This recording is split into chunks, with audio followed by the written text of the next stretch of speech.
Hi class, we are now going to do lecture 6. We're going to turn to the discussion of skepticism, and in particular René Descartes' methods for combating skepticism. This is based on pages 58 to 65 of our textbook, so if you got your book, I recommend pulling it out while you watch this lecture. So just to recap, we're talking about the study of knowledge. Last lecture we talked about the general question, what is knowledge? And we spent some time looking at Plato's definition of knowledge, what he thought the value of knowledge was. This lecture and our next couple, we're going to be talking about whether we know anything at all. And this is the challenge of skepticism. A skeptic will claim that we don't know sorts of things. And we want to know if a skeptic is right or wrong.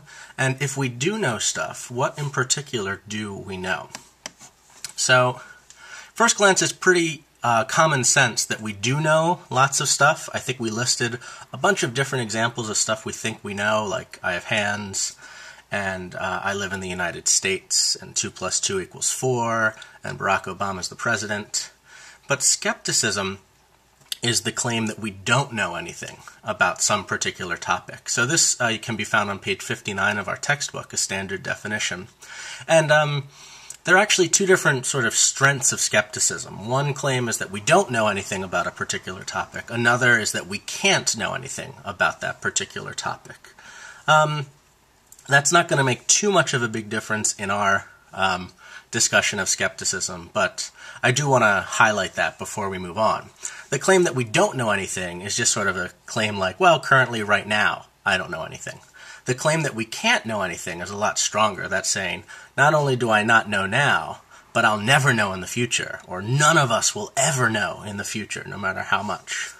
And I think you can compare that, I don't know, a claim like, we'll know how to fly.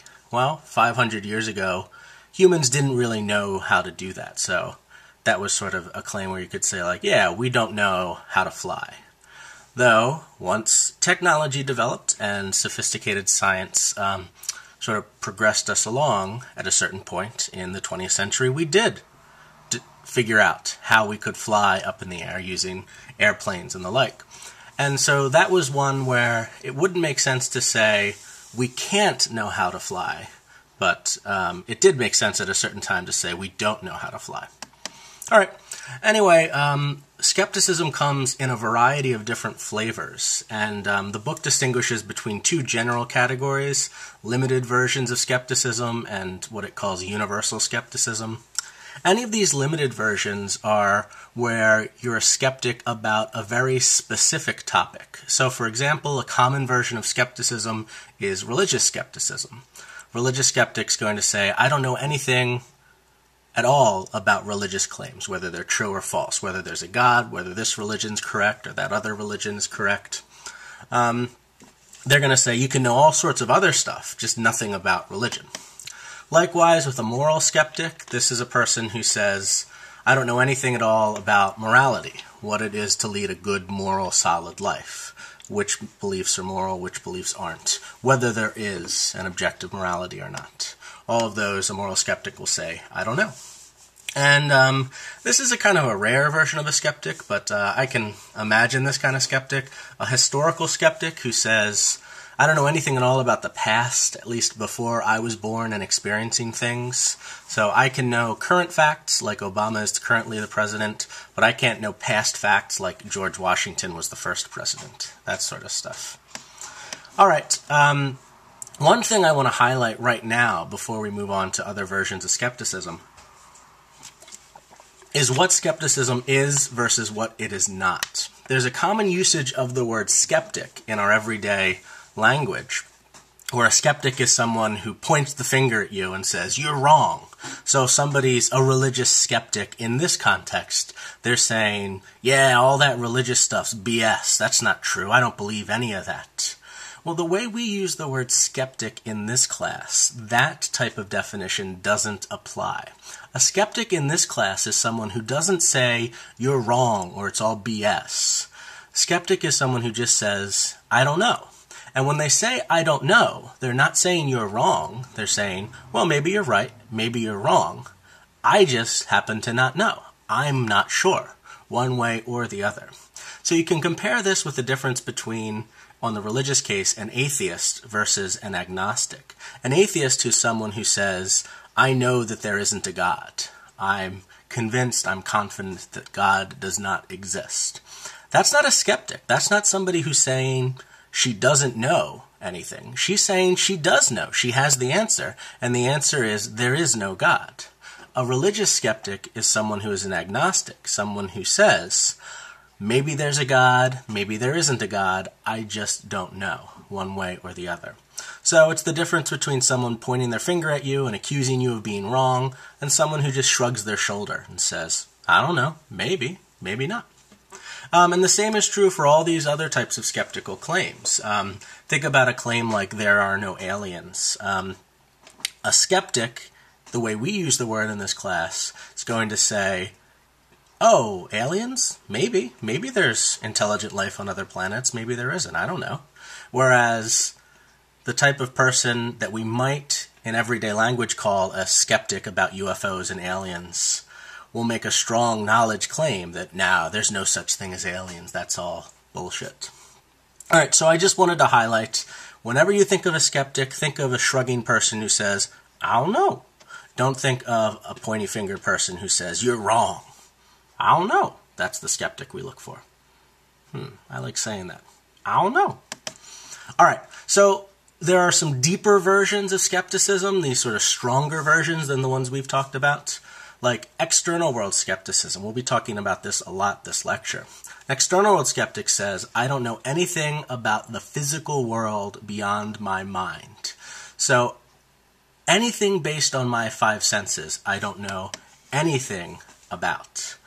There's the most extreme version of skepticism is a universal skeptic. This is somebody who says, I don't know anything at all.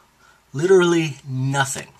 Now, one thing I just want to highlight here is that external world skepticism looks a lot like universal skepticism, but I do want to highlight that there is an important difference. So there are all sorts of really common sense, everyday claims that an external world skeptic is going to say she doesn't know. So an external world skeptic doesn't know anything based on her five senses. She doesn't know that there's a laptop sitting right here. She doesn't know that she has hands. She doesn't know that she has a physical body. She doesn't know that there's a physical Earth that she's living on. She doesn't know that there's a solar system. She doesn't know that there's a physical world at all.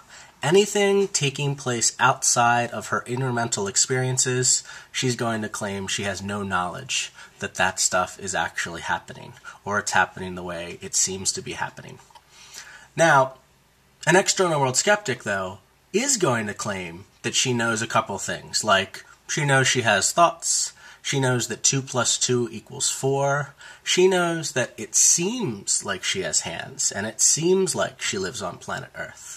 Whether that seeming, whether that sort of appearance matches reality or not is what she's going to question.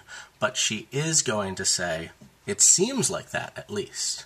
And a universal skeptic not only is going to agree with the external world skeptic on all those claims about the physical world, the universal skeptic is also going to deny that we know any of that stuff about our internal mental life as well. The stuff like, I have thoughts, it seems like I have hands, it seems like I'm angry right now. And a universal skeptic says, I don't know anything. So, just a subtle difference. Universal skeptic is much more far-reaching. External world skepticism is pretty far-reaching, but still allows some knowledge in there. So, universal skeptics are very rare. It's very rare to come across in philosophy circles or everyday life circles a universal skeptic, someone who literally claims we don't know anything at all. External world skeptics are also pretty rare. It's tough to come across them in your everyday life. But there are a handful out there, at least more external world skeptics than universal skeptics. I happen to go to grad school with an external world skeptic, for what it's worth. But the interesting thing about external world skepticism is that there seems to be really compelling arguments for that theory. There seems to be really compelling arguments for external world skepticism.